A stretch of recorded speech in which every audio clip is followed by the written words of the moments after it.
Hello everyone, welcome to DT Medi Facts. ఇవాళ వీడియోలో మనం ఇంటాజెసిక్ ఎంఆర్ ట్యాబ్లెట్ గురించి తెలుసుకుందాం.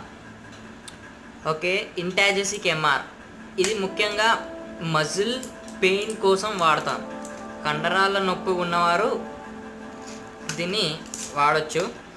ముఖ్యంగా ఇందులో 3 ఫార్ములాస్ని యూజ్ చేసాం, అంటే 3 డ్రగ్స్ని యూజ్ చేశారు. ఒకటి వచ్చేసి డైక్లోఫినాక్ సోడియం.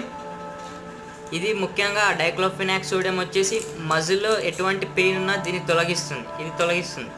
పారాసిటమాల్ కూడా యూజ్ చేశారు. పారాసిటమాల్ వచ్చేసి ఒక యాంటీ బ్యాక్టీరియా లాగా పనిచేస్తుంది ఇందులో, ఈ ట్యాబ్లెట్లో. అలాగే క్లోర్జోగ్జాజోన్ డ్రగ్ని కూడా యూజ్ చేశారు. అంటే పెయిన్ అనే ఫీలింగ్ని ఈ క్లోర్జోగ్జాజోన్ డ్రగ్ తగ్గిస్తుంది. అలాగే ఇక్కడ మీరు చూడవచ్చు, పర్ ట్యాబ్లెట్కి డైక్లోఫినాక్ సోడియం 50 mg ఉంది, paracetamol 325 mg, క్లోర్జోగ్జాజోన్ 250 mg. Okay, next దీన్ని ఇంటాస్ ఫార్మాక్యూటికల్స్ వారు దీన్ని మ్యానుఫ్యాక్చరింగ్ చేయడం జరిగింది. అలాగే దీని ఎంఆర్పి వచ్చేసి 78 రూపీస్ 10 ట్యాబ్లెట్స్కి. ఓకే, ఈ సైడ్ ఎఫెక్ట్స్ చూసుకుంటే మనం చాలా తక్కువ ఉంటాయి. అంటే అందరిలో ఈ సైడ్ ఎఫెక్ట్స్ అనేవి కనబడవు, ఓన్లీ కొందరిలోనే ఉంటాయి. ఆ సైడ్ ఎఫెక్ట్స్ వచ్చేసి కొందరిలో అంటే వాడేటప్పుడు సైడ్ ఎఫెక్ట్స్ వామిటింగ్ రావడం, గుండె మంట రావడం, స్టమక్ పెయిన్ రావడం, నాసియా, ఇలాంటి సైడ్ ఎఫెక్ట్స్ వచ్చినప్పుడు దీన్ని వాడటం ఆపేయాలి.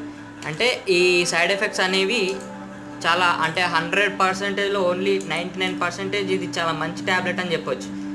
అలాగే సైడ్ ఎఫెక్ట్స్ కూడా తక్కువ. ఓకేనా? అలాగే ఇక్కడ మనం చూసుకుంటే ఆల్కహాల్ తీసుకున్నప్పుడు ఈ ట్యాబ్లెట్ అనేది మీరు వాడకూడదు. డోసేజ్ అనేది మీ ప్రిస్క్రిప్షన్ని బట్టి ఉంటుంది. అలాగే ఈ వీడియోపై ఏదైనా క్వశ్చన్స్ ఉంటే, ట్యాబ్లెట్ గురించి ఏమైనా డౌట్స్ ఉంటే కమెంట్ సెక్షన్లో తెలియజేయండి, ఖచ్చితంగా రిప్లై ఇస్తాను. అలాగే ఈ వీడియో నచ్చితే లైక్ చేయండి, షేర్ చేయండి, కమెంట్ చేయండి. Please subscribe to our channel. Thank you.